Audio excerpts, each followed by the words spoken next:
pour l'été prochain et l'hiver prochain. Bravo donc.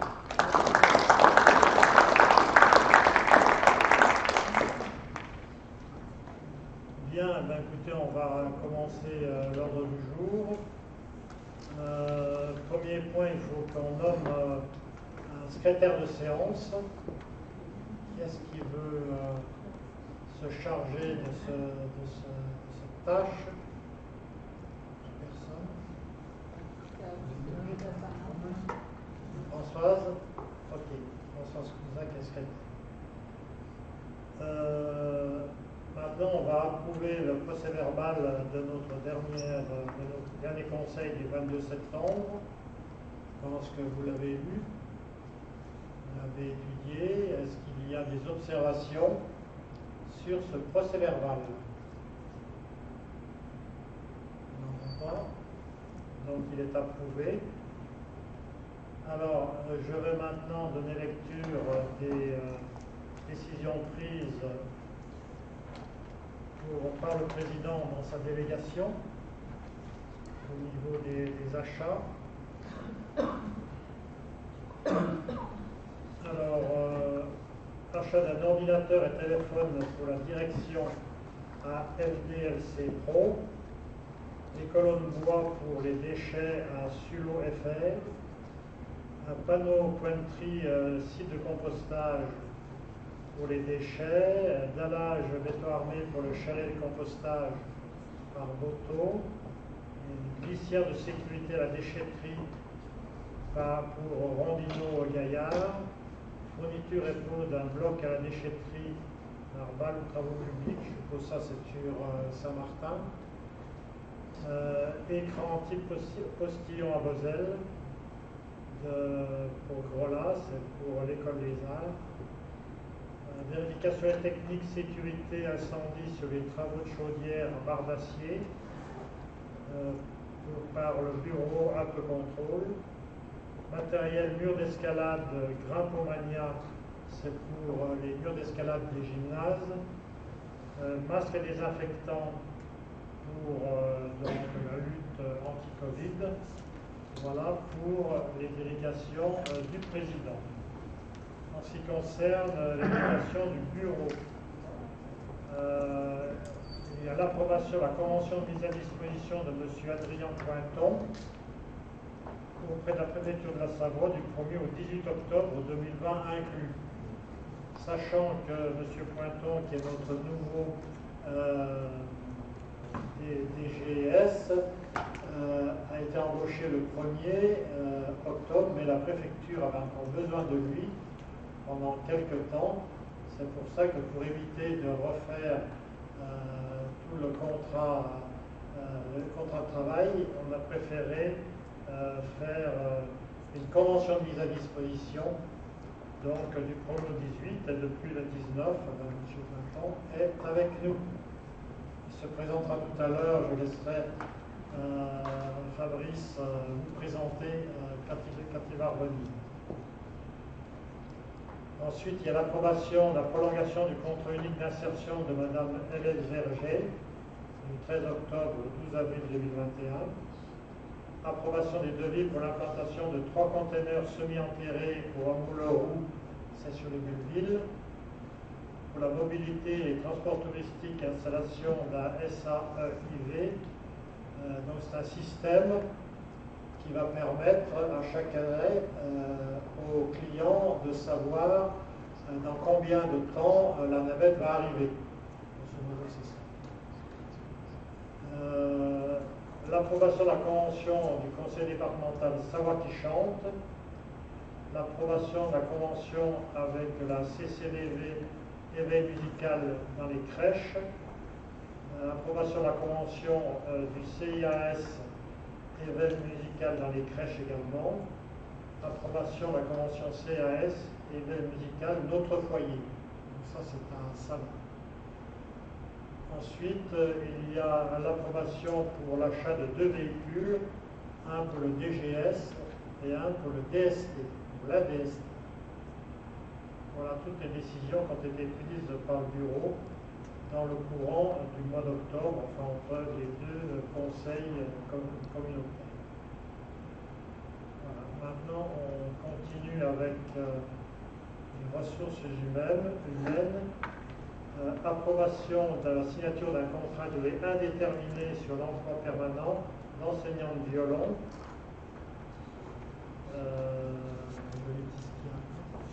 Pardon, je voulais juste dire que je ne prendrai pas part au vote sur ce qui concerne les ressources humaines. Ok, pourquoi? Parce que je suis concerné. D'accord. On laisse la parole à Hélène. Oui, je vais vous expliquer en deux mots les deux délibérations qui suivent. Donc l'approbation des signatures d'un CDI sur les deux emplois permanents, un violon donc, pour 10h40 et un de plus traversière pour un temps de 20 heures, de temps plein. Ces deux personnes devaient prétendre dans le cadre de la loi de 84 à un CDI. Donc lorsqu'on a renouvelé son contrat, on était dans l'obligation de leur donner ce droit au CDI. Donc c'est pour ça qu'on doit délibérer pour créer ces deux postes de CDI. Voilà. Donc l'enseignant de violon, il s'agit de Nadia Bornand, et l'enseignante de flûte traversière, il s'agit de Sabrina Bujon. Voilà pour les deux délibérations sur les contrats de durée indéterminée.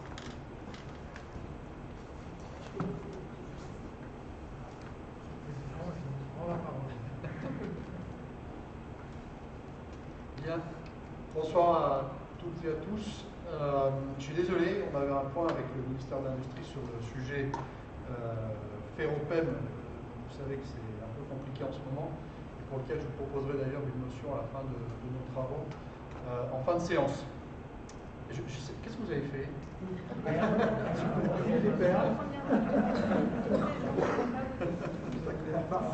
Alors, si vous voulez, j'ai entendu que vous aviez regardé les films, ce qui est super, vous avez pu les apprécier, vous avez passé les décisions.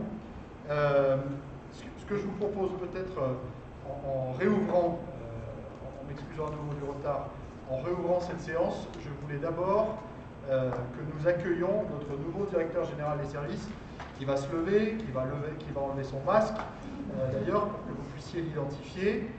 Voilà, et il va se présenter, comme ça au moins vous aurez toutes les informations de première main. Monsieur le Président, Mesdames et Messieurs les élus, voilà, je suis donc Adrien Pointon, le nouveau directeur général des services. Sachez que c'est à contre-cœur que mon arrivée a été légèrement retardée. Voilà. On avait besoin de moi à Chambéry, mais il me tardait vraiment de vous rejoindre. Donc voilà, j'ai un parcours essentiellement préfecture, personne n'est parfait, mais j'ai très envie de m'offrir un nouveau défi, et c'est avec beaucoup d'enthousiasme que je viens travailler avec vous, avec mes atouts, aussi avec mes faiblesses. Voilà, j'ai des choses à apprendre, beaucoup de choses à apprendre, et je suis très content de venir travailler avec vous. Voilà. Donc il a un sourire radieux, parce qu'en fait il n'est arrivé qu'hier, donc il n'a pas encore tout découvert, ça se fera avec le temps. Vous aurez l'occasion, chacune et chacun, de le rencontrer. Alors il travaille de manière méthodique, c'est sans doute aussi un héritage de l'État, donc il est avec nous ce soir. Il est d'une manière générale organisé, puisque c'est un emploi mutualisé, comme c'était le cas pour Dominique, qui est mutualisé donc avec la commune de Moutier et avec le syndicat des Dorons, et il organise son temps plutôt avec des matinées côté ville et des après-midi côté communauté de communes. Donc ça, vous savez à peu près où le trouver d'une manière générale. Et il rencontre les services, ça c'est en cours. Il rencontre les maires et il rencontre les maires délégués. Mais tout ça avec évidemment ordre et méthode. Et vous aurez donc l'occasion de le voir à ce moment-là. N'hésitez pas à le solliciter. Et si vous voulez le rencontrer, parce que là aussi il faut qu'on ait un peu de méthode, c'est Kersten qui a la main sur son agenda. Donc ne l'appelez pas parce qu'il vous dira qu'il n'a pas le temps, mais appelez Kersten qui trouvera toujours l'endroit où vous faire une proposition. En ouverture aussi de ce conseil communautaire, je souhaitais vous proposer que nous respections une minute de silence en hommage, en mémoire aux terribles événements de fin de semaine dernière à Conflans-Sainte-Honorine. On a été plutôt dans la prudence de rassemblements organisés sur les territoires parce qu'en parallèle, il faut que nous soyons prudents sur les questions sanitaires et le rassemblement de personnes sur l'espace public. c'est aussi ce qui nous est demandé. En revanche, au sein de notre Assemblée, je vous propose que nous puissions donc respecter cette minute de silence.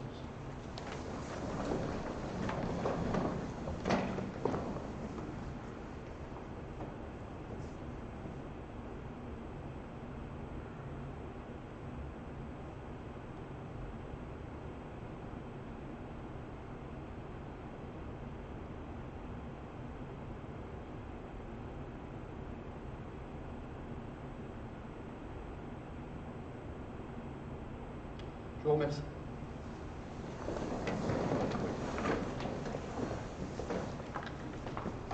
Alors, Jean-Paul, merci. On en est donc au point numéro 4.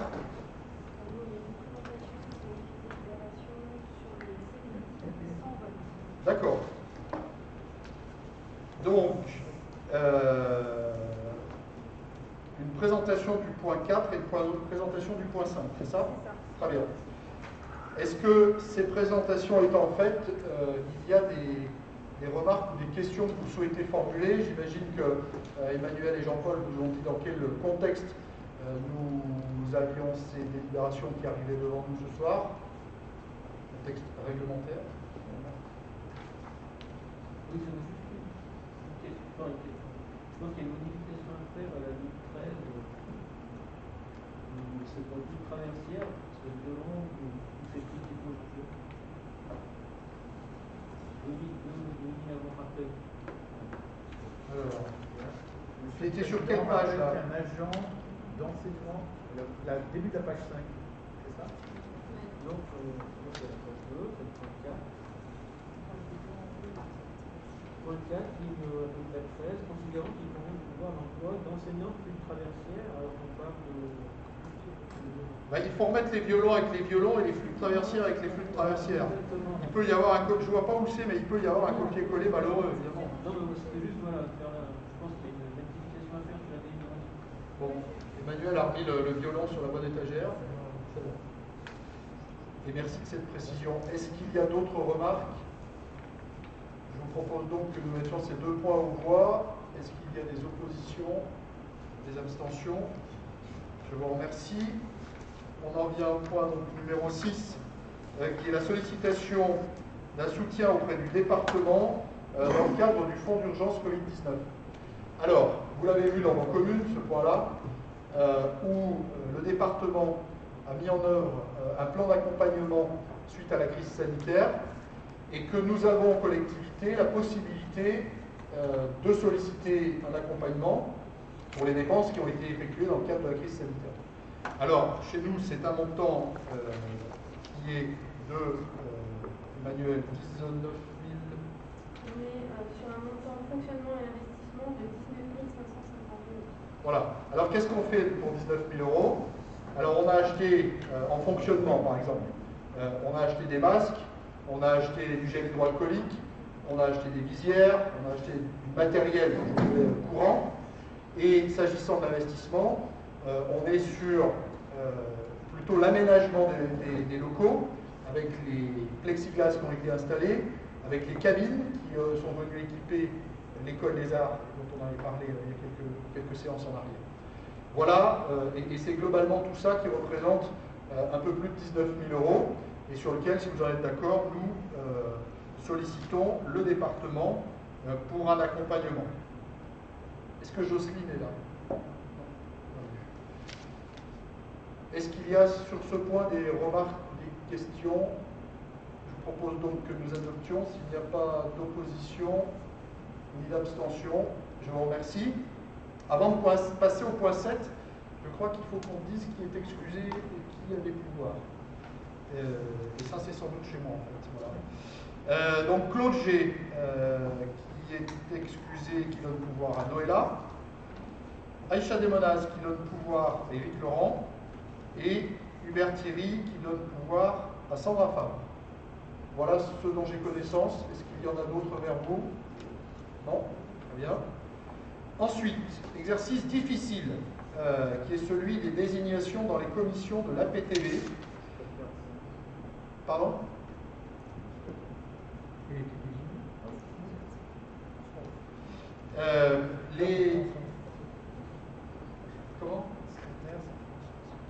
Françoise, mais c'est normal, on est chez Françoise. En plus, bravo à Françoise parce qu'elle nous a trouvé avec Fabienne du réseau Internet, ce qui n'était pas gagné en début d'après-midi. Ce qui nous permet d'ailleurs de diffuser la séance en direct. Alors, nous avons, comme vous le savez, sollicité les communes pour qu'il y ait des volontaires pour les commissions thématiques de la PTV. Ce que vous nous avez dit, c'est qu'il en faut 2 représentants par commission. Là où on s'était un peu pris les pieds dans les fils la dernière fois. Je vais vous dire qui sont les candidats qu'on a eus sur chacune des commissions, et puis vous faire des propositions pour qu'on puisse valider ces engagements. Sur la commission du schéma de cohérence territoriale, nous avons eu Laurent Dunant, Christian Roqueton, Véronique Villien, Pierre-Alain Gombert, Daniel Charrière et Noir Kismoun. Alors, quand il nous faut désigner des délégués sur ces commissions, il me semble important qu'on regarde d'abord quelles sont les délégations des uns et des autres pour représenter la Comcom dans la commission en question, parce que sinon ça n'a pas beaucoup de sens.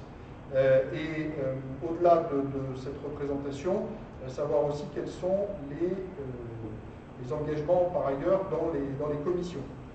Alors, ce que je sais, c'est que Noir Kismoun, en sa qualité de VP sur les questions d'aménagement, devrait y être. Je sais par ailleurs que Laurent Dunant est, je crois, adjoint à l'urbanisme. Voilà. Après, je ne sais pas, est-ce qu'il y a d'autres velléités qui vous semblent à prendre en considération pour retenir nos 2 délégués dans le cadre de cette commission? Ça pourrait vous convenir comme ça? Ensuite, sur la santé, nous avons Donatienne, Annie Leduc, Myriam Solier, Marie-Aline Romanet, Tiffany Girard et Aïcha Desbonaz. Moi, je pense que la candidature d'Annie Leduc s'imposait, si je puis dire, compte tenu de son engagement dans le cadre du CIRS-CIAS. Après, je n'ai pas la prétention de connaître tout le monde.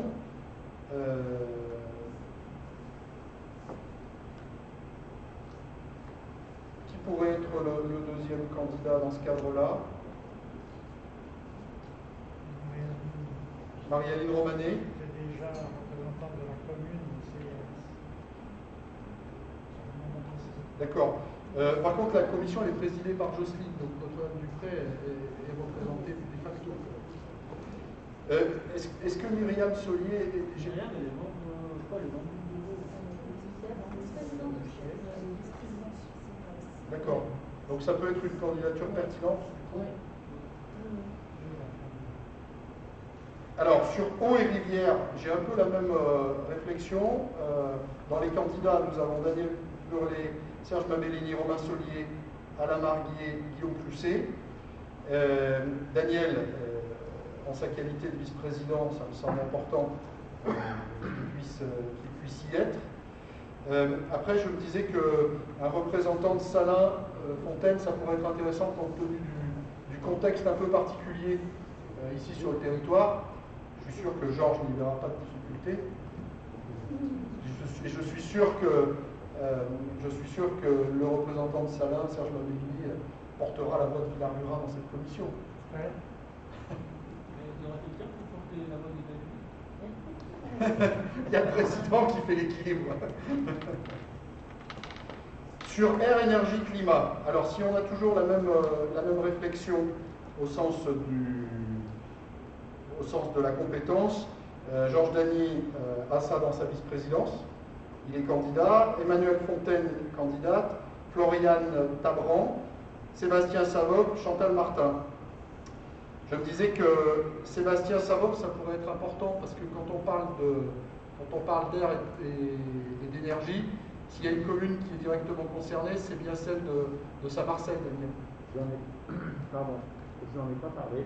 Ah oui, il est candidat. On a fait ça au Kilville avec Piastein, mais je veux bien lui proposer la candidature. Moi, j'ai regardé ça sur les propositions. Emmanuel a recueilli toutes vos propositions et elle m'a dit voilà, il faut vous débrouiller avec Sophie. Et donc j'ai essayé d'avoir une approche thématique et géographique. Mais je veux dire sans lui en parler. D'accord. Donc c'est toi qui l'as désigné sans lui en parler. Tout à fait. Ok. Voilà. Mais je trouvais que ça pouvait être intéressant quand même que le climat, enfin que l'air soit intéressé sur cette commune. On a un CM demain soir, j'en parlerai. Bon. En tous les cas, c'est la proposition que je vous fais. Sur mobilité et déplacement, on a les candidatures de Marie-Claire Frémiot, de Pascal Muclé, de Jocelyne Abondance, qui est membre de droit, de Gilles Vivet et de Noir Kismoun. Alors là, sur mobilité et déplacement, je pense que Noir, c'est important que tu puisses y être. Après, il faut qu'on trouve quand même l'équilibre entre les communes dans cette affaire. Je crois qu'on n'a mis personne de Salins pour l'instant. Ah si Serge, ok. Est-ce que toutes les communes ont déjà des représentants là? Alors, est-ce qu'il y a un candidat là de Notre-Dame? Il y a Jocelyne qui est membre de droit. Après, il faut peut-être sur les questions de mobilité et déplacement, il faut peut-être Marie-Pierre.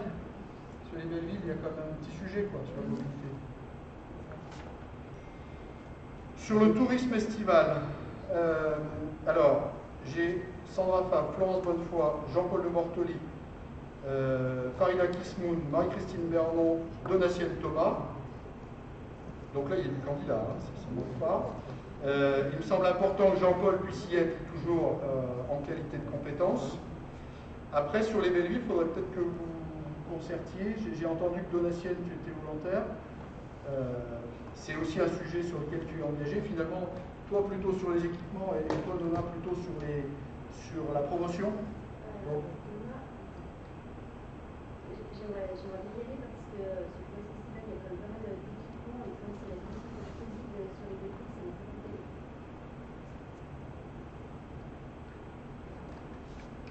Vas-y, Gilles. Je sais pas, moi c'était plus en qualité de PP à l'été de routier en fait. De carte d'identité. Oui. Si c'était moi qui l'avais dit, on peut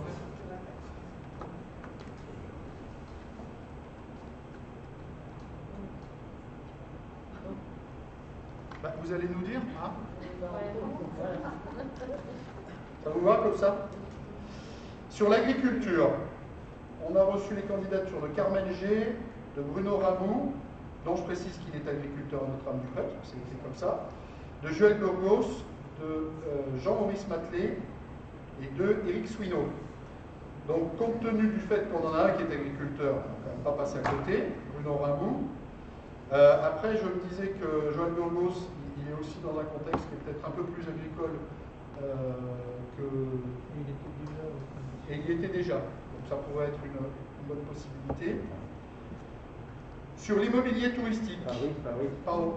Je n'aurais pas dû dire Eric Swino pour celle où c'était plutôt Julie.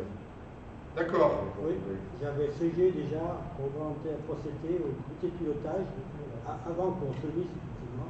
D'accord. J'avais fait la proposition de rentrer dans cette commission. Alors, j'avais pas ta candidature là. En fait, je suis président de l'AFP de Montfort. Oui, c'est vrai, tout à fait. Joël a des velléités particulières ou non? Je propose qu'on... Je verrai ça avec vous. Alors, tu pourras éclairer du coup sur l'AFP, comme il y en a peu en parenthèse. Vous êtes les meilleurs représentants des AFP, je crois, sur votre territoire. Sachant que Belleville, lui, conseille de monter. Oui, mais on les a reçus l'autre jour. ceux qui aujourd'hui sont les plus en avance, c'est vous quand même. Et depuis fort longtemps. Sur l'immobilier touristique, on a reçu les candidatures de Noël Agé, Jean-Paul de Mortoli et de Emmanuel Torrent. Alors, Jean-Paul, ça me semble important. Et Noëlla, je pense que c'est évidemment important. Je suis enchantée, je n'étais pas au courant. Mais il se passe quand même des trucs incroyables dans cette affaire. Parce que, ouais, Emmanuel, vous avez inventé la liste ou... Non, c'est bon, ça date de longtemps, donc j'ai oublié. D'accord, très bien. Eh oui, on finit par perdre la mémoire. Hein. Oui. Ensuite, comité de programmation leader. J'ai reçu les candidatures de Donatienne Thomas, de André Morel, de Jocelyne Abondance et de Aïcha Desmonaz. Si vous arrivez à tomber d'accord sur le tourisme, je vous propose Jocelyne naturellement et peut-être Aïcha parce que je n'ai pas forcément bien traité les demandes de motifs. D'accord? Est-ce que les propositions telles qu'on vient de les faire là peuvent recevoir votre adhésion? Ou est-ce qu'il y a des frustrations? Auquel cas il faut les évoquer. Daniel. Sous réserve que Sébastien accepte, vous pouvez convaincre. Alors je vous propose donc de mettre ces... À ce moment-là, ce que je Sandra peut aller sur le festival et je pars sur le comité de programmation. Alors, oui, moi ça me va. Ça me va.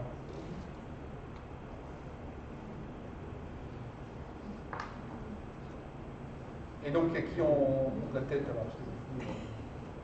Parce qu'il y avait Aïcha et Jocelyne. Oui, mais est-ce qu'elle est, si elle est envoyée, alors attends, leader, elle est peut-être envoyée par le département. Ok, ça va comme ça. Ça va comme ça, exact. Ça va comme ça, ça marche. Donc sur le comité de programmation leader, Donatienne, Thomas et Aïcha Desmonaz.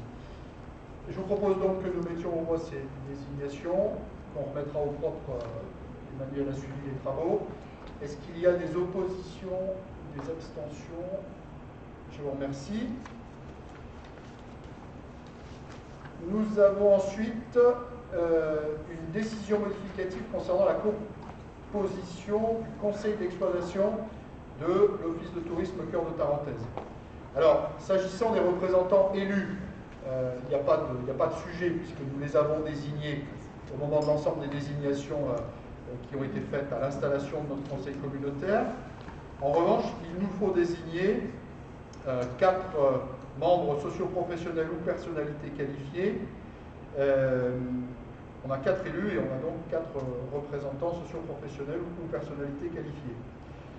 On vous propose, après avoir tourné la mayonnaise pendant un petit moment, Catherine Lambert, que vous connaissez tous puisqu'elle préside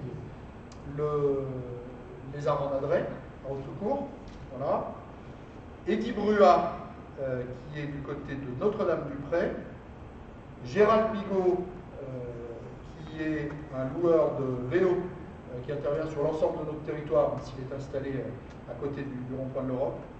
Et Vincent Lalanne ou Marlène Giacometti, j'ai envie de dire par expérience, Noëlla, que c'est plutôt Marlène, parce qu'elle est plus proche et qu'elle a contribué et collaboré au mandat dernier. Je suis tout à fait d'accord.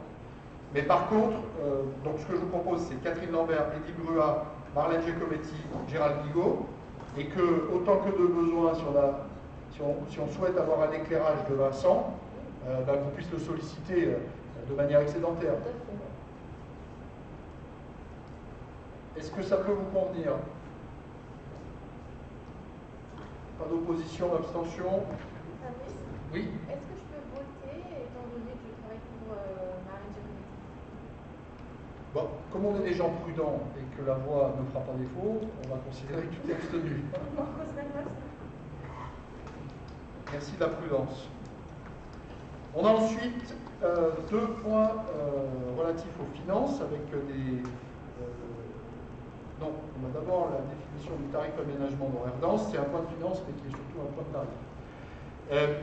Nous avons évoqué, vous le connaissez, l'organisation de notre école des arts, qui a une section qui concerne l'enseignement de la danse, et que depuis quelques années maintenant, je pense 5 ans, nous avons un aménagement d'horaire au Collège Sainte-Thérèse et au Collège Jean Rostand pour permettre à nos danseurs, en l'occurrence à nos danseuses, de pouvoir bénéficier de cours dans le cadre de cet aménagement d'horaire. Alors, un aménagement d'horaire n'est pas une classe à horaire aménagé, parce que ça c'est un sujet sur lequel nous travaillons et qui est une réponse réglementaire qui associe l'éducation nationale. Et nous ne sommes pas encore, et pas aujourd'hui, dans cette configuration. En revanche, nous sommes dans un aménagement d'horaire, c'est-à-dire une entente avec le chef d'établissement pour que les élèves soient libérés plus tôt, ce qui leur permet d'aller pratiquer leur activité. Ça vaut d'ailleurs pour le foot, notamment, qu'on a l'habitude de connaître sur ce territoire, et ça vaut pour la danse, désormais 6e, 5e, 4e, 3e, qui sont les classes concernées par cet aménagement d'horaire. Cet aménagement d'horaire, au moment où on l'a mis en place, on l'a fait en réponse aux familles qui souhaitaient que leurs enfants puissent avoir des cours de manière complémentaire pour avoir une progression plus rapide dans la discipline.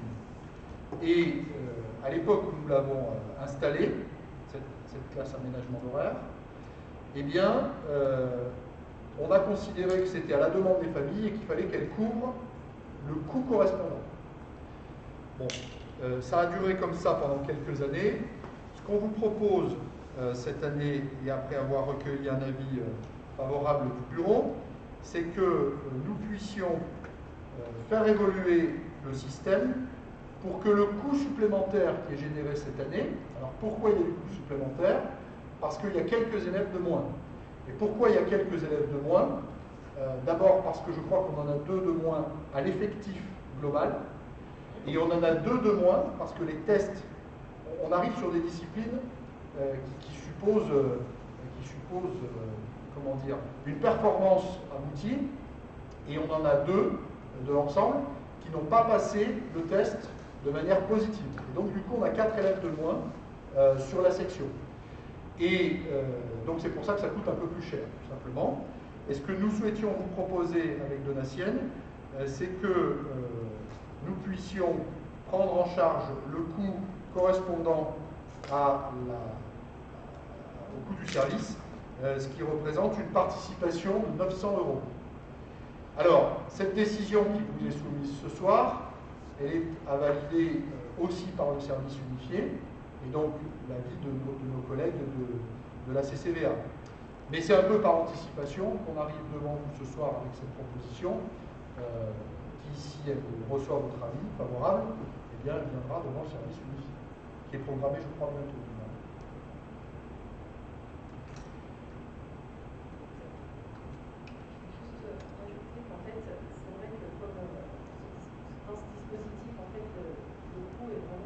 Par les familles.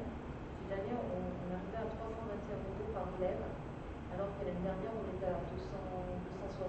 10. Ça faisait, ouais, 260. Ouais. Donc on était, ça faisait une très très grosse augmentation, et c'est pour ça qu'on est parti un petit peu sur cette réflexion. Est-ce qu'il y a des questions ou des remarques sur ce point? Sandra? Je vais donc le mettre au voie. Est-ce qu'il y a des oppositions, des abstentions? Merci. On en arrive maintenant aux décisions modificatives. Une sur le budget principal et une sur le budget annexe transport. Emmanuel, je vous laisse nous parler de celle relative au budget principal. Donc la déclaration modificative sur le budget principal, en fait, c'est une régularisation des amortissements pour mettre en conformité les textes de l'ACTIC avec la trésorerie. C'est une écriture comptable qui n'impacte pas le budget tel qu'il a été voté. Donc ça, c'est la première décision modificative sur le budget principal. Et ensuite, sur le budget annexe transport, c'est les charges qui sont liées au coût du Covid avec la subvention qui avait été assurée pour supporter les transporteurs suite au remboursement par la région. Vous aviez décidé de... Ça, c'est sur celle au transport. Oui, c'est sur celle au transport. Et déjà concernant donc l'AVM budget principal, donc pour intégrer la question des amortissements, on est sur une écriture d'ordre. Qui a été validé avec Claude, hein, je vous dis. Voilà, ce soir. Est-ce qu'il y a des remarques ou des questions sur ces sujets-là? En général, il n'y a pas grand-chose à dire d'ailleurs. Je vous soumets donc déjà cette première décision modificative. Est-ce qu'il y a des oppositions ou des abstentions? Je vous remercie. Et donc, la deuxième DM qui nous est soumise concernant le budget annexe transport. Noir, tu veux peut-être nous en dire un mot? Oui, alors c'est exactement ce que. Mais non, parce que il y a 2 secondes, Emmanuel. Mais c'était pour voir si tu suivais. Non, mais je suis. Non, c'est une DM équilibrée à 50 000 euros. Il s'agit en clair de. Lié au Covid, on a proposé aux transporteurs une forme d'indemnisation, laquelle indemnisation était compensée par la région. Bon, voilà. La dépense et la recette devaient être introduites dans le budget, c'est ce qui vous est proposé dans le cadre de cette DM. J'ai bien suivi, hein? Ça va. Merci, chef. Est-ce que vous avez des remarques ou des questions sur cette décision modificative? On va donc mettre aux voix. Est-ce qu'il y a des oppositions, des abstentions? Merci Jean-Paul. On en arrive à des sujets qui donnent envie, notamment, enfin, pas l'avenant, mais la construction qui est en cours du gymnase, tout à côté d'ici. Je te laisse nous dire peut-être quelques mots de ce démarrage de chantier, et puis ensuite nous présenter l'avenant dont il est question. Tout à fait. Donc les travaux ont démarré le 10 septembre.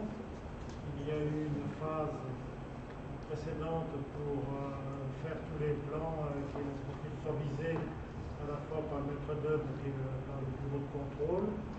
Donc les travaux ont effectivement démarré.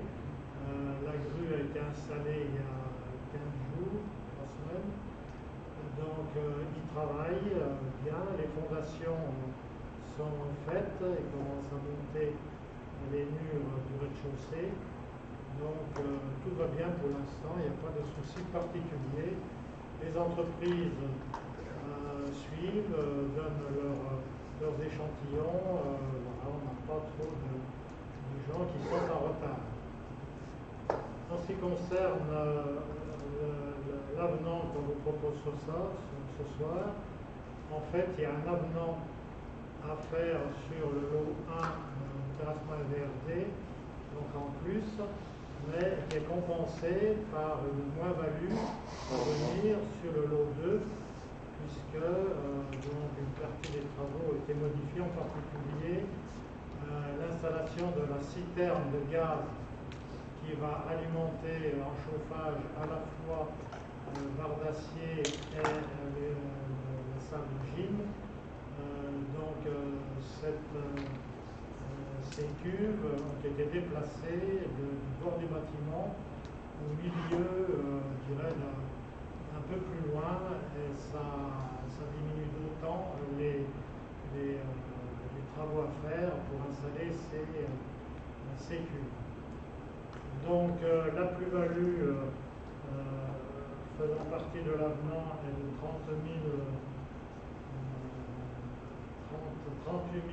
081,50 TTC pour l'entreprise Borger qui est chargée donc des réseaux, et une moins-value à venir sur le lot 2 gros œuvre avec AB Construction qui sera de 21 924,24 € TTC. Donc le delta actuellement n'est que de 8 000 €. Voilà ce que je voulais vous demander. C'est la plus-value. En particulier, on a dû déplacer une chambre de vanne qui était mal positionnée dans la construction, ce qui a engendré ce surcoût particulier de 38 000 plus un certain nombre de dévoiements de réseau, de canalisation à refaire, etc. Merci Jean-Paul. Est-ce que cette présentation suppose des précisions, des compléments? Pas spécialement. Je vais donc mettre aux voix. Est-ce qu'il y a des oppositions, des abstentions? Je vous remercie. Georges, on en vient à l'approbation du rapport annuel des déchets que tu vas nous présenter, je crois, de manière synthétique. Et on te laisse la main. Je vais vous présenter effectivement de façon synthétique les 30 pages du rapport. On a une stabilité sur les tonnages qui sont collectés entre 2018 et 2019. Donc on a une évolution qui est sur les 5 dernières années, qui est plus 11%, mais la variation est de 1 à 2% à la baisse. L'évolution du tonnage, donc, c'est 3828 tonnes en 2018, 3842 tonnes en 2019. Donc on a beaucoup de stabilité dans cette collecte. Aujourd'hui, ce que l'on peut noter, c'est que nous avons une progression du tonnage du meuble qui représente plus 15% et 21 tonnes, soit autant de flux qui sont traités gratuitement, mais il y a eu un enfouissement. Donc on a un gain. L'information, le coût d'une tonne d'encombrance pour l'enfouir est à 212 euros la tonne, ce qui nous fait un gain de 40%. Les ordures ménagères, donc, sont en baisse de 2%, 126 tonnes en moins. On a une baisse constatée sur le secteur de l'eau. Le secteur de l'eau, c'est tout ce qui est fait en marché de services sur les deux villes. Et sur le bas, on a une augmentation de 40 tonnes, donc c'est vraiment minime. On a une évolution du coût des déchets qui est de plus 7% malgré la baisse des tonnages collectés et qui correspond à la hausse des coûts de traitement de ces derniers. Vous avez tout le détail, je ne vais pas vous prendre toutes les 30 pages. Vous avez donc page 5, les volumes collectés et la répartition par déchets nombreux, matériaux recyclables, déchets verts, encombrants, T3E et également les décrets et gravats.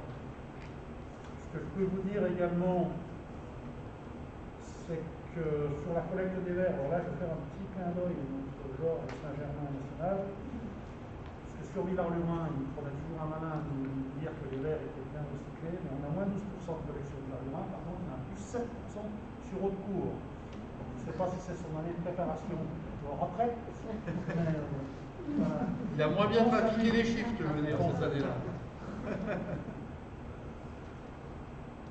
Ce que je peux vous dire, c'est que sur les perspectives aussi qui vont arriver, alors on n'est pas que sur le rapport, on était aussi à Savoie Déchets la semaine dernière et qu'on nous annonce à la tonne, dans un premier temps, plus 9 euros à la tonne, ce qu'on appelle la TGAP, c'est les taxes qu'on va nous rajouter sur les enfouissements et sur les déchets, et plus 15 euros d'ici 3 ans également à la tonne. Donc, on est aujourd'hui à 110 euros de la tonne incinérée avec la Savoie Déchets. Ça n'a pas augmenté depuis 10 ans, mais dans les années qui viennent, on va avoir quand même un coût supplémentaire, parce qu'il y aura de gros travaux qui vont être faits sur Savoie Déchets.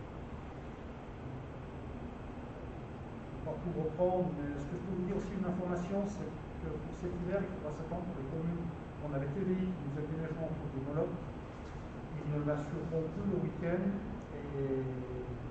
Parce qu'ils ne sont pas en mesure de nous l'assumer. Ils mettaient du personnel qui venait le week-end et bonne heure le matin, et donc on est en train de revoir avec le contrat. Et donc si vous avez tout cet hiver des conteneurs déneigés autour des Molocs, si c'est des équipes municipales qui le font, on va les refacturer à la communauté, parce qu'on n'a pas d'autre solution. Voilà, on a un petit changement, on a des adaptations de tarifs qui vont bien entendu tout à l'heure. Voilà, après, je peux répondre à vos questions si vous en avez, mais le rapport détaille bien par commune le nombre de tonnes qui sont prélevées et par rapport donc, aux 4 ou 5 dernières années. Merci. Et Georges, je n'ai pas compris comment les week-ends, alors sur les belles villes, c'est différent. C'est les employés communaux sont refacturés, c'est 2 par site, sont refacturés à la communauté de communes, donc ça ne concerne pas les TVI, ça concerne les autres communes. Cette TVI, programme d'insertion, qui mettait du personnel à disposition déneigé du Moloc, qui était payé par la Comcom, ce service. Le week-end, ils ne sont plus en mesure, on n'a pas assez de monde pour faire cette prestation, donc c'est les communes qui devront déneiger, qui refactureront les heures à la communauté de communes.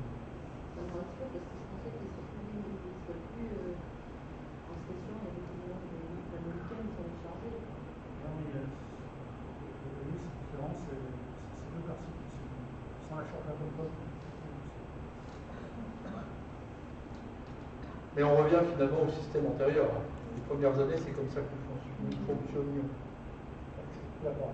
Non, c'est ça que je voulais dire. Non, mais la semaine sera toujours assurée par TVI, et le week-end, il y a peut-être ce service qui était assuré par TVI pour lequel on les paye. Très bien. Est-ce qu'il y a des précisions que vous souhaitez avoir sur ce rapport d'activité qui a été diffusé Tout est clair? Bon, ben, bravo Georges et les services qui t'ont accompagné. S'il n'y a pas de questions, je vous propose donc que nous l'adoptions.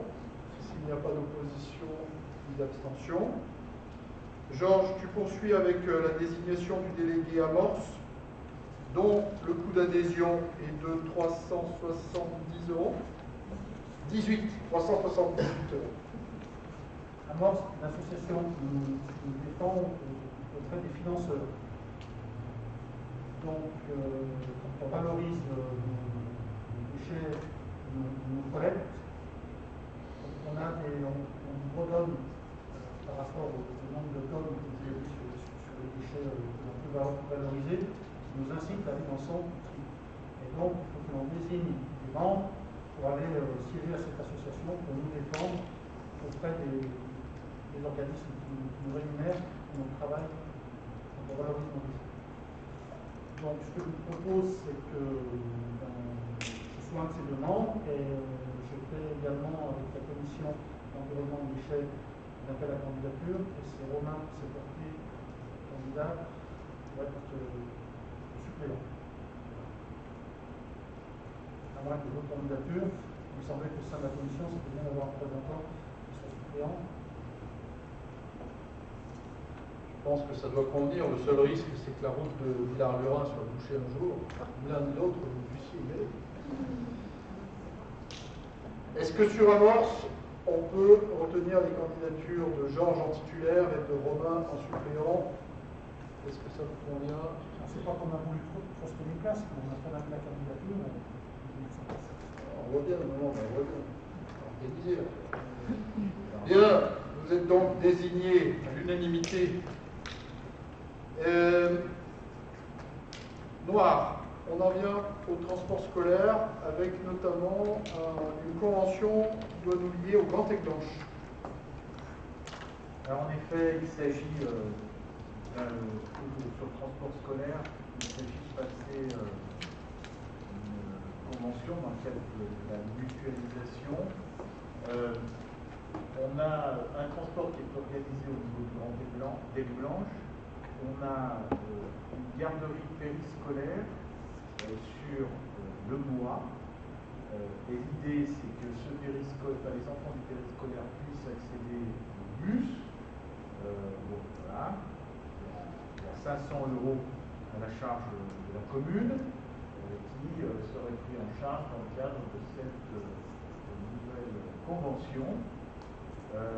Alors, c'est vrai qu'au début, je m'interrogeais sur le fait de savoir qu'est-ce qu'on nous allions foutre sur la CCVA, et c'est Fabrice qui m'a rappelé mes souvenirs, puisque la compétence initiale, c'était la compétence assumée par le CIVOM de l'époque, et on a mis, à la disparition du CIVOM, on a mis en place un service commun avec Grand Aigues Blanches que nous verrons, et c'est à ce titre-là qu'on passe cette convention qui ne concerne pas les enfants de notre territoire, mais ceux de la communauté de communes voisines. Donc ce qui vous est proposé, c'est de donner des mandats au président pour passer cette convention qui concerne le transport des enfants du Grand Aigues Blanches sur le circuit 0313, le bois primaire.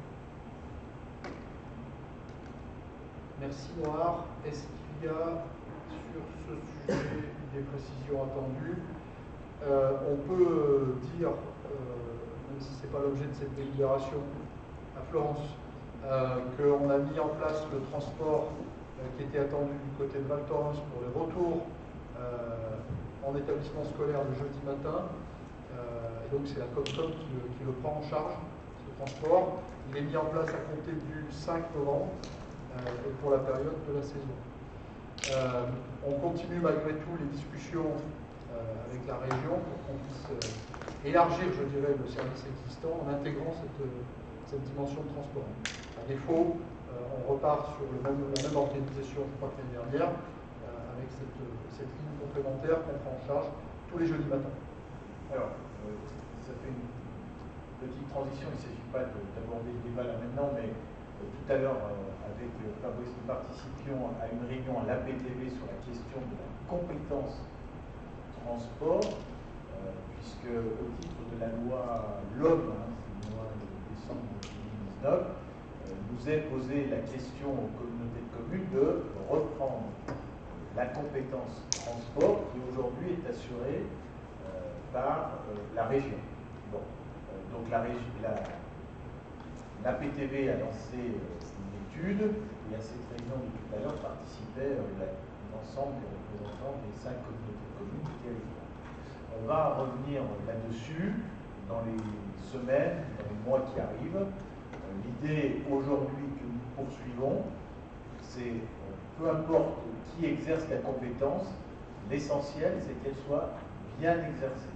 C'est qu'en clair, que le besoin du territoire, comme celui sur lequel tu m'avais interrogé, puisse être, à ce besoin, il y ait une réponse, et la réponse qui correspond pleinement à ce qu'on veut.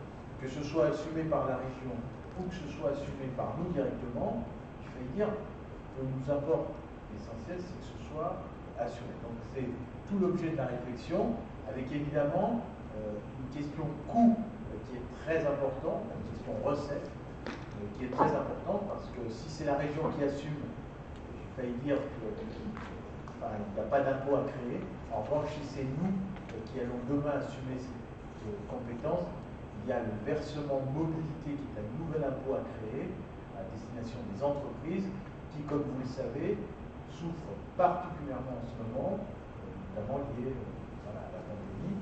Donc il y a des vraies questions qu'on va devoir se poser, mais que se posent toutes les communautés de communes voisines, lesquelles nous disent toutes qu'elles vont sans doute travailler avec la région, comme sans doute ce que nous allons faire in fine. Voilà. Mais voilà, il ne s'agit pas de rentrer tout de suite dans le débat. On va travailler ces prochaines semaines pour vous présenter un rapport qui nous permettra de délibérer. Par rapport à ce que tu vois, une question qui est posée, c'est comment c'est financé au niveau de la région. Aujourd'hui, c'est financé sur les fonds de la région. Mais là où la question se pose, c'est que les territoires, et c'est le cas chez nous d'ailleurs, se disent mais puisqu'on peut prendre la compétence, on va faire comme on veut, et imagineraient en faire plus. Voilà. Et donc là, il y a un vrai point de méthode sur lequel on s'est entendu avec Noir de la manière de procéder, c'est que, on définit quelle est notre ambition sur le sujet, de quoi on a envie au territoire, à l'échelle de Cœur de Tarentaise, et il faut qu'on croise cette réflexion avec les 4 autres communautés de communes de Tarentaise pour se dire qu'est-ce que globalement on a envie d'organiser en termes de transport sur le territoire. Ça, c'est la première chose à faire, donc définir l'ambition. La deuxième, de se dire, mais si on est compétent, comment est-ce qu'on finance cette opération? Voilà. Et donc, c'est là qu'intervient le versement mobilité, donc cet impôt nouveau qu'on fait porter sur les entreprises de plus de 11 salariés. Et troisième étape, donc là, j'ai envie de dire, on va appeler le principe de réalité, on va regarder comment on finance. Et troisième élément, fort de tout ce qu'on aura vu de notre ambition et ce que ça peut nous coûter, troisième élément, on discute avec la région de savoir ce qu'ils sont en capacité de faire de plus par rapport à ce qui est fait aujourd'hui pour répondre aux enjeux de notre territoire. Et en fait, le vrai sujet, c'est que par rapport à d'autres secteurs plus urbains, à l'évidence, nous, on a plutôt un retard sur la question de l'organisation des transports. Donc, le vrai sujet, c'est comment est-ce qu'on s'y prend habilement pour définir l'ambition raisonnable.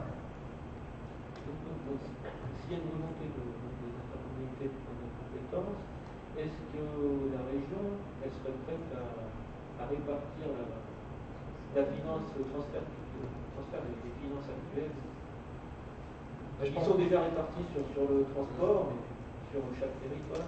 Je ne suis pas sûr que ça soit prévu, parce que ce qui aujourd'hui fait le plus gros paquet, si tu veux, c'est le transport scolaire. Or, le transport scolaire, il reste dans tous les cas une compétence de la région. Aujourd'hui, de mémoire, le transport scolaire, pour nous, c'est 250 millions d'euros. À la région. À la région, bah oui. Et nous, avec 250 millions d'euros, on fait quelques années. Globalement, d'ailleurs, pas que sur le transport. Donc, c'est le plus gros morceau. Et sur des territoires comme les nôtres, il n'y a pas une énorme présence aujourd'hui. Donc, la question, c'est justement de voir comment on peut développer les choses. Après, il y a une discussion à ouvrir. Mais on n'est pas... en tous les cas, la loi ne définit pas que ce qui est payé aujourd'hui doit être versé aux autres. Non, mais c'est une discussion qu'il peut y avoir. C'est ce que je te dis. Mais c'est pour ça qu'il faut savoir de quoi on parle. Parce que aller discuter de fric sans savoir à quoi il va servir, ça n'a pas beaucoup d'intérêt. Et c'est pour ça que je veux vraiment pas qu'on se trompe et qu'avec moi on est en phase là-dessus. On commence par travailler sur ce qu'on veut, ce que j'appelle définir l'ambition. Et quand on définit l'ambition, on dit qu'est-ce qu'on veut, qu'est-ce que ça coûte. Deuxième étape, puisqu'on sait ce qu'on veut, comment est-ce qu'on le paye? Définition des coûts et approche de la stratégie des recettes. Et troisième sujet, on discute avec la région parce que du coup on sait quel est le point de bascule pour nous. Versement mobilité, il peut apporter quoi? Le budget, on est capable de dégager quoi? Voilà, on a nos axes de recettes, en sachant que tout ça se retrouve dans un budget annexe. On est habitué à la technique du budget annexe maintenant à parenthèse. Et une fois qu'on a tout ça, ben, on sait de quoi on discute. Si on y va maintenant, on va discuter de quoi? On n'en sait absolument rien. Avec un dernier élément, mais il ne s'agissait pas de faire débat, mais c'est la question technique mais humaine. C'est-à-dire que le transport est une compétence très particulière avec un besoin de techniciens très particuliers. On les recrute sur Chambéry, et Emmanuel, c'est mieux que quiconque, faire venir des compétences chez nous, c'est toujours un peu plus compliqué dans les vallées. Et donc, si demain on doit reprendre cette compétence, ça veut dire qu'on doit reconstituer un service. Et là, c'est compliqué. Donc, c'est une difficulté supplémentaire qui s'ajoute à toutes celles que vient de décrire Fabrice. C'est pas une obligation? Non, justement. La loi te dit, si vous prenez la compétence, c'est pas comme la loi NOTRe. La loi NOTRe, elle disait, quand le département a transféré la compétence à la région, elle a de facto transféré les services. Et les agents n'avaient pas la possibilité de choisir. Là, avec la loi NOTRe, elle dit, vous pouvez prendre la compétence, vous pouvez même la financer, par contre, vous vous démerdez pour recruter les agents. Comme une date limite sur cette prise en compétence. Oui, 31 mars. Oui, donc je me suis compliqué moi. Tu n'avais pas totalement raison, puisque si l'avenir du transport c'est par câble, on a quand même des compétences dans le secteur. Alors, ceci étant dit, dans ce que tu dis, Romain, il y a, au-delà de la blagounette, il y a un truc qui est très pertinent. C'est que quand on va réfléchir transport et mobilité chez nous, c'est pas juste où est-ce que j'ai envie de mettre un bus. C'est comment est-ce qu'on organise nos mobilités. Il faut qu'on pousse plus loin le raisonnement. Voilà. C'est ça que je veux te dire, et qu'on recherche la mobilité la moins carbonée. Donc ce que tu dis nous va bien. Même si une partie de nos opérateurs de transport câbles sont aussi zéro pour une bonne partie. Bien, alors tout ça pour dire que nous avions une petite délibération qui concernait une convention de transport périscolaire pour Grand Aigueblanche. Est-ce que ce point-là était clair pour tout le monde? Je vais donc le mettre en voie. Est-ce qu'il y a des oppositions, des abstentions? Je vous remercie. On a ensuite un sujet un peu nouveau. Peut-être en avez-vous entendu parler ou peut-être pas. Le service public de la performance énergétique de l'habitat, le SPE. Alors il y a quelques diapos que Kirsten va nous projeter. Alors, des diapos qui ont été faites par la PTV, puisque c'est un sujet que nous avons abordé lors de nos dernières rencontres le 27 septembre dernier. Alors, en quelques mots, j'aime beaucoup d'ailleurs la première phrase qui dit « c'est un service rendu obligatoire qui propose ». Ça, c'est bien, parce qu'on sent qu'on n'a pas le choix, mais quand même, c'est une proposition. Donc, en 2015, vous savez, on a eu TEPCV, qui nous a permis d'ailleurs d'avoir des financements sur le secteur ici pour un certain nombre des projets qu'on a conduits. Et on a accompagné depuis, dans le cadre de Coach Rénov', non, je ne sais jamais entre Coco et Rénov', Coach Rénov', on a mis en place un accompagnement des particuliers dans le cadre de leur projet de rénovation énergétique. C'est un sujet qui pour nous est évidemment important compte tenu de ce qu'il représente et de l'incidence énergétique sur notre territoire. On a amélioré du coup le confort d'un certain nombre de logements. Depuis fin 2017, vous voyez, c'est plus de 5000 logements qui ont été accompagnés, 312 particuliers en maison individuelle et 4826 résidents de copropriété, avec 72 copropriétés qui ont été accompagnées. Alors, aujourd'hui, il y a une évolution dans le système, c'est que a été créé le fameux SPE, Service public de performance énergétique de l'habitat, qui est un dispositif qui est de portée nationale, servi par les régions et accompagné plus localement par les départements. Et donc, c'est ce qui se passe précisément en Savoie, où le département propose d'accompagner tout le territoire avec ce qu'on appelle le premier niveau, c'est-à-dire l'accueil téléphonique et les permanences qui sont organisées. Et ensuite, il propose qu'il y ait dans chaque sous-territoire un accompagnement qui soit plus personnalisé et plus technique. Et donc, c'est là où les choses se passent pour nous, avec une proposition qu'on confie, les Comcom, les 5 du territoire, confie à l'APTV la poursuite de la démarche d'animation. C'était déjà l'APTV qui faisait pour nous, sauf que là, on propose que ce soit l'APTV en écho du côté du département. Et donc, pour pouvoir mettre en œuvre ce SPE sur notre territoire, eh bien, il faut qu'on délibère à l'automne 2020, ça tombe bien, on y est, et qu'on donne donc à la PTV la poursuite de l'animation de ce SPE qu'on appelait nous Coach Rénov' jusque-là. S'agissant du financement, il y a 2 éléments qui sont apportés dans le financement. Les certificats d'économie d'énergie, les C2E, dont vous avez forcément entendu parler dans vos communes, et le programme Leader, qui doit apporter le financement le plus important. Et on a approché ce que ça peut coûter par communauté de communes, et on est à 50 centimes par habitant maximum, ce qui veut dire que chez nous, on est plutôt sur l'ordre de 5 000 euros. En tous les cas, on a dit de manière très prudente que c'est moins de 10 000 euros, par communauté de communes qui sont à prévoir en financement sur ce service public de la performance énergétique de l'habitat. Je vous propose naturellement que nous puissions nous inscrire dans cette démarche parce que, au-delà de ce qui a été fait et bien fait par la PTV avec Coach Rénov', il se trouve qu'on est dans une dynamique qui est plutôt favorable en faveur du logement sur notre territoire. Vous avez, j'espère, participé à la semaine de l'habitat qui s'est tenue ces derniers jours.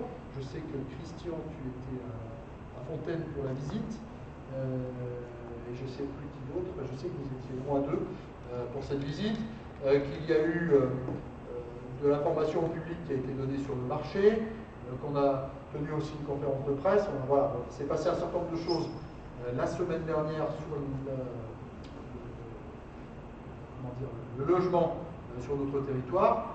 On est la seule communauté de communes qui dispose d'un PLH et qui est encore dans une animation d'une OPH. Donc, nous priver du pan énergétique serait évidemment regrettable. Et voilà pourquoi je vous propose que nous puissions nous engager dans cette démarche de SPE et de confier, c'est le sens de la délibération qui nous est soumise ce soir, et que nous puissions donc confier à la PTV de poursuivre en notre nom cette dynamique.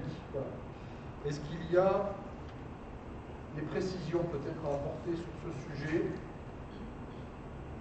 Sur le PLH, je le dis quand même parce que si des fois vous êtes passé à travers les gouttes de l'information, sur notre territoire, on accompagne encore en ce moment des projets qui sont financés jusqu'à 80% quand même, sur l'amélioration de l'habitat. Et c'est l'occasion, Daniel, de dire aussi ce qui se passe du côté de Comblières, où on a accompagné 80 logements. 88 au total. 88 au total. On doit déduire une dizaine de logements qui appartiennent à métaux spéciaux qui sont financés uniquement par métaux spéciaux. Et donc on en est à environ à 60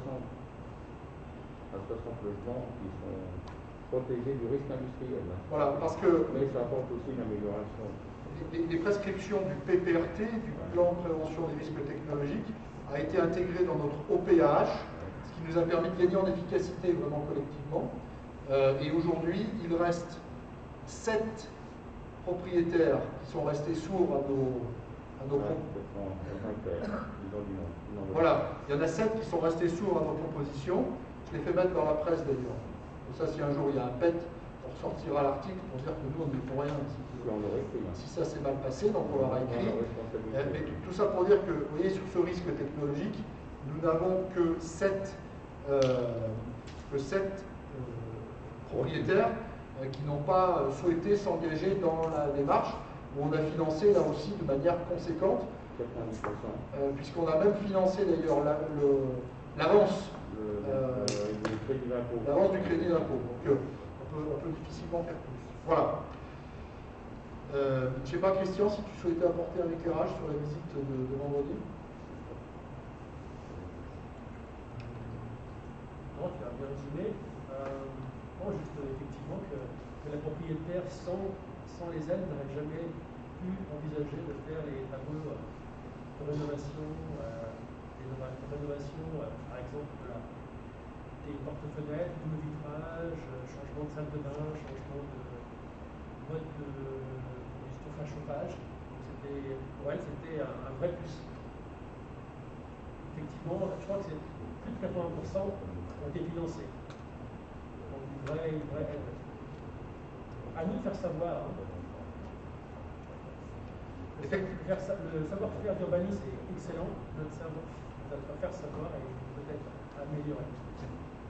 On a multiplié les actions, mais c'est vrai que c'est encore insuffisant.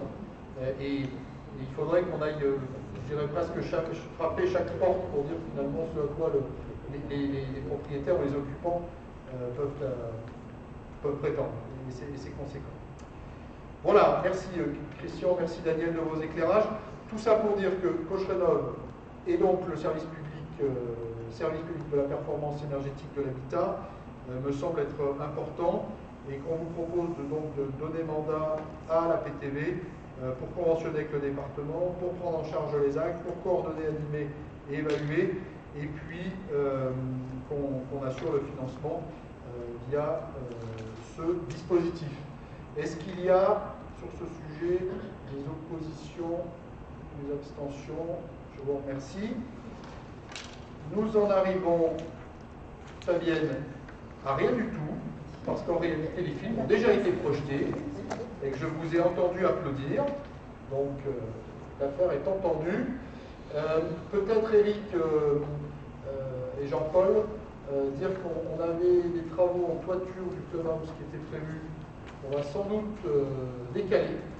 Je voulais simplement préciser ici que le club a souhaité qu'on décale, ces travaux étaient prévus en mai ou en juin, le club a souhaité qu'on les décale en sortie de crise sanitaire sur le mois d'octobre, sauf que maintenant l'entreprise qui devait intervenir, elle nous avait bien dit ok pour le mois d'octobre, mais quand on arrive au mois d'octobre, c'est toujours plus dangereux de commencer. Ils ont maintenant pris du retard. Et aller découvrir un bâtiment à la fin du mois d'octobre, je ne suis pas sûr que ce soit une très très bonne idée. Donc, compte tenu de la situation et d'un besoin qui n'est pas impérieux sur cette toiture, il est sans doute plus sage de décaler ça au printemps. En tous les cas, c'est ce que je souhaitais vous partager ici ce soir. Est-ce que vous aviez des éléments complémentaires à indiquer à l'occasion de notre conseil communautaire? Ah oui, si, j'oubliais. Attendez, puis vous me rappelez pas alors. Je voulais vous proposer,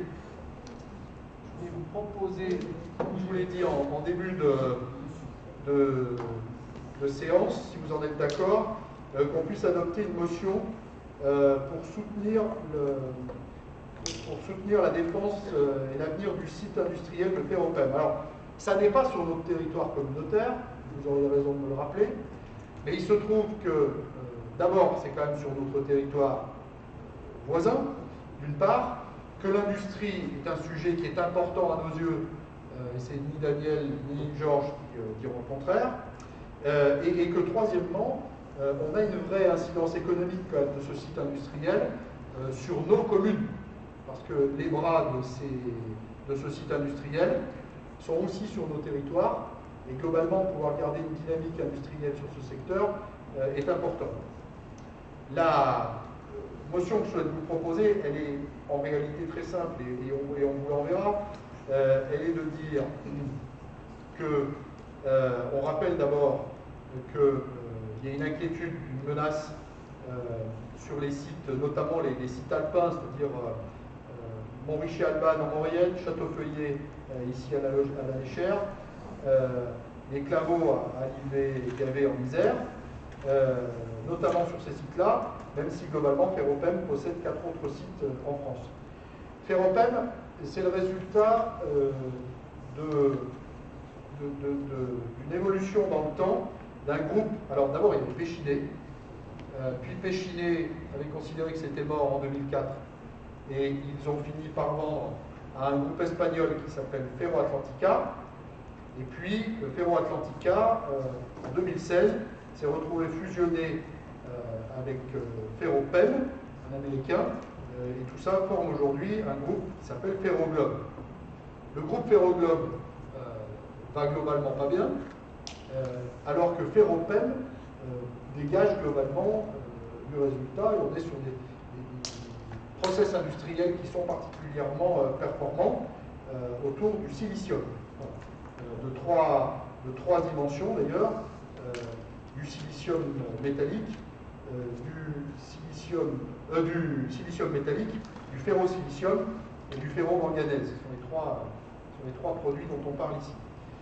Compte tenu de ce qui est engagé au sens des salariés de l'entreprise qui ont un véritable savoir-faire, une main-d'œuvre qui est reconnue, des adaptations qui ont été enregistrées tout au fil du temps, il nous semble important que l'on puisse soutenir cette entreprise et ses salariés. Et ce qu'on vous propose donc, c'est que l'on demande une pleine transparence sur les chiffres d'activité des sites, ainsi que des fondamentaux, et une coopération avec l'État, les collectivités territoriales, les représentants des salariés, pour retenir la solution la plus durable pour le tissu économique local et la préservation de l'emploi. Que l'on appelle le groupe Ferroglobe à sa responsabilité économique et sociale, qui doit primer sur les considérations financières de court terme, et envisager sérieusement la cession de ces sites industriels français rentables, les plus performants, car ils sont rentables. Oui, j'ai dit deux fois rentables, parce qu'ils sont performants. En fait, pourquoi je dis ça? C'est que les sites Ferropem qui sont en France, s'ils n'étaient pas rattachés à l'ensemble Ferroglobe, ils pourraient eux-mêmes dégager du résultat. Même si on est dans un contexte difficile de distorsion de concurrence chinoise, d'une part, et qu'on a toujours, ça j'ai envie de dire que c'est presque un mal français, un sujet autour du prix de l'électricité, puisqu'on est ici sur des ultra électro-intensifs. Voilà. Donc il y a ces deux sujets qui sont des sujets de fragilité, mais malgré ces sujets de fragilité sur lesquels on sait qu'il y a par ailleurs un engagement de l'État à travailler avec les autres partenaires, eh bien, on est sur des entreprises qui fonctionnent. Et donc, ce qu'on dit, ce qu'on demande, c'est que Ferroglobe ne soit pas arc-bouté sur ses positions, mais accepte de vendre finalement ce qui fonctionne à un investisseur qu'il conviendrait évidemment d'identifier. Voilà. Et donc, on sollicite enfin une mobilisation immédiate du gouvernement pour accompagner à court terme l'entreprise pour la préservation de l'emploi et du capital industriel français, d'établir les droits de douane, donc ça concerne la question du dumping chinois, de permettre de conclure des contrats d'énergie compétitifs et durables pour les industries hyper électro-intensives, et qu'on rappelle en tout état de cause que les acteurs de ce dossier ont une responsabilité vis-à-vis de la vallée, aussi au sens de l'environnement, du social et du territoire, que nous entendons bien faire valoir intégralement. Voilà, je vous ai lu le gras de cette motion. Le reste, on rappelle le contexte. Donc si vous en êtes d'accord, je vous propose qu'on puisse adopter à l'unanimité cette motion qui va dans le sens du territoire et des emplois. Je ne sais pas si ça appelle des remarques. L'industrie Pont-de-Vallée est à plus d'ancienne existence. C'est ce qui était le moteur aussi du Pont-de-Vallée avant que les stations voient le jour. C'est très important, à mon sens, de soutenir la dans ce sens. Donc ça veut dire que tu es d'accord avec la motion. Très bien, s'il n'y a pas d'opposition ni d'abstention, je vous propose donc que nous l'adoptions. Et moi j'en ai terminé de ce que je souhaitais vous partager. À vous dire simplement que nous avons, pour ceux que ça concerne, un bureau le 9 novembre prochain. Et maintenu, ce sera lundi. On va vérifier ça. Et que nous avons en revanche un conseil communautaire le 17 novembre. Et que je me disais qu'on pourrait peut-être aller à Saint-Jean. Enfin, si on est accepté. Comment? Et on se disait qu'on irait à Saint-Martin plutôt au printemps. Non? Oh bah non, parce que nous, même s'il n'y a plus de casse-croûte, on préfère venir 3 fois. Ah ben c'est comme vous voulez, hein. Moi je vous fais une proposition. Merci Françoise et Fabienne et Christian de nous avoir accueillis ce soir. Ça vous va? Florence, c'est d'accord pour Saint-Jean? Ma fille aussi? Allez. Fabrice. Daniel. Oui, alors, si les bureaux ont lieu trop souvent le lundi, ça me pose un problème dans la mesure où depuis très longtemps on a la municipalité. J'ai bien compris ça, et vous n'êtes pas les seuls. Donc, je crois savoir pourquoi c'est comme ça, mais j'en suis pas sûr. En tous les cas, on va mettre bon ordre là-dedans. Il y a effectivement un sujet. Très bien. On a tout dit pour aujourd'hui. On se retrouve le 17 novembre à 19h à la salle des fêtes de Saint-Jean-de-Belleville. Et je vous souhaite à toutes et à tous une bonne soirée. Merci.